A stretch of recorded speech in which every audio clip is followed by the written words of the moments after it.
Also, Queen Lillian Adebayo, wife of the Social Democratic Party SDP presidential candidate at the 2023 general election, Prince Dr. Adewale Adebayo, has been honored for her philanthropic acts and charitable contributions.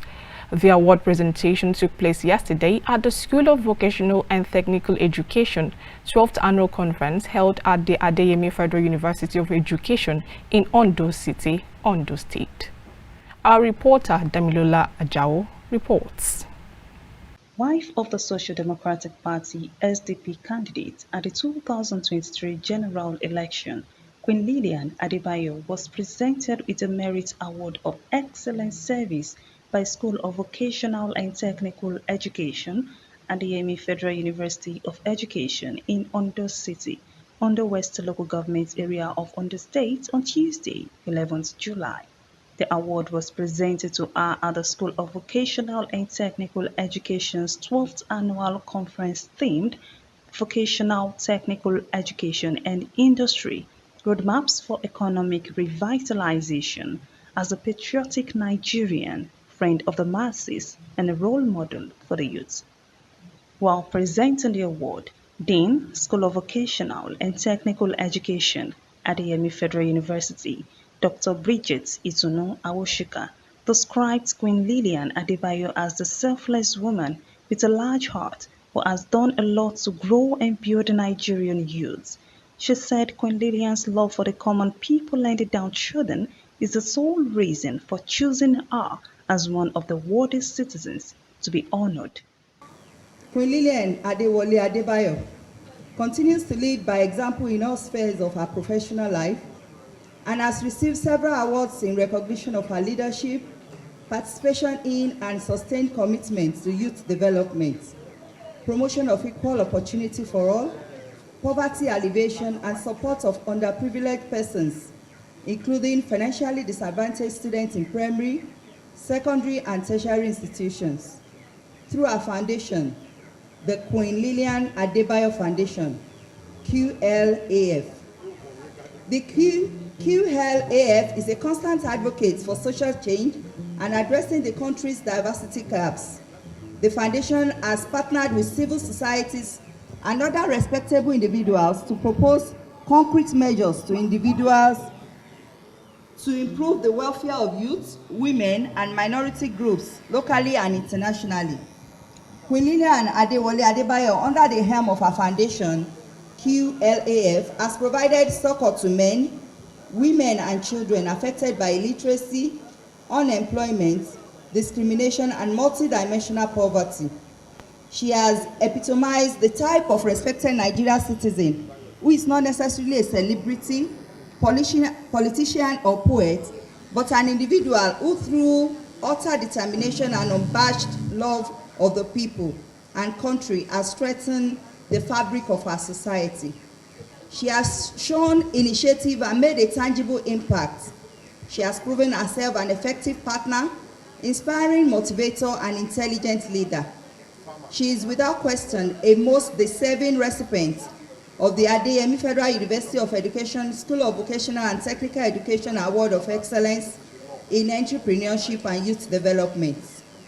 Queen Lillian is married to a successful lawyer, businessman, and politician, Prince Adewale Adebayo, and the marriage is blessed with 4 children. Ladies and gentlemen, I present to you Queen Lillian Adebayo.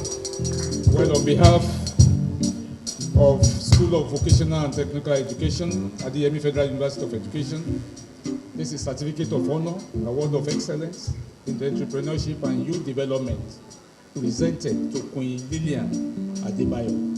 Congratulations.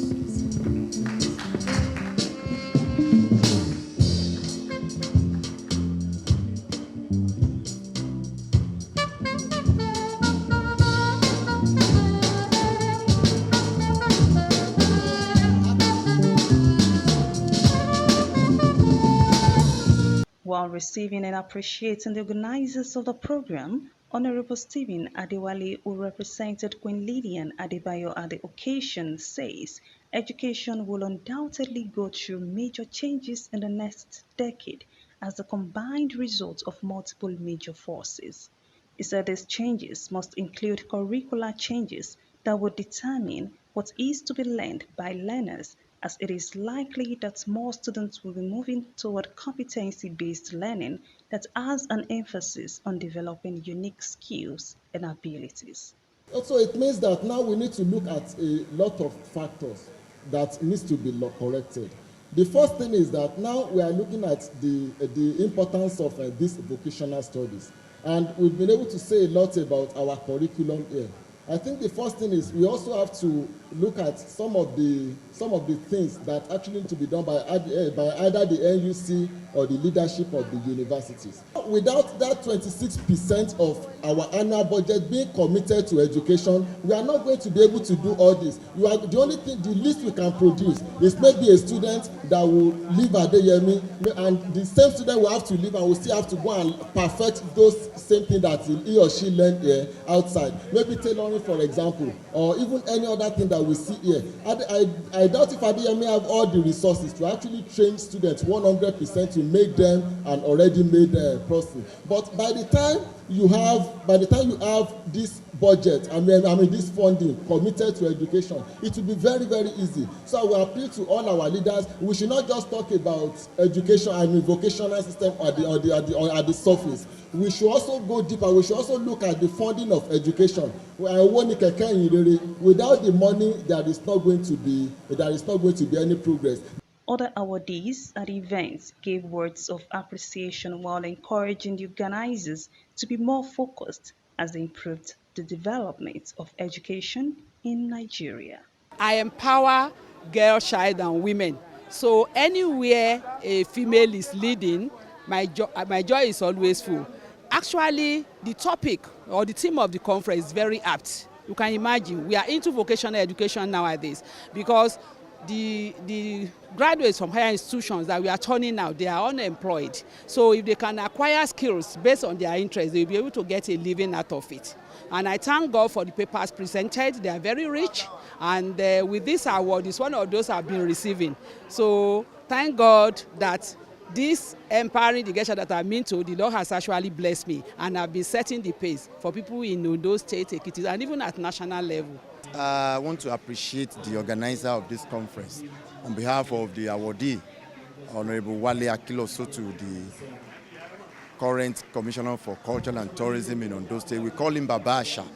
So I want to appreciate the organizer. I want to appreciate the newest federal university in town now, Adeyemi Federal University, for a good job well done. On behalf of the Honorable Commissioner, I register my appreciation to the organizer of this conference, particularly the Vocational Education Department of the Adeyemi University of Education. We are grateful to them and we appreciate them. Entrepreneurs have been instrumental in spurring social change and improving the way people live and work. They help raise the standard of living for everyone by creating jobs and making products safer, less expensive, and more functional. Damilola Ajao, KAFTAN TV News.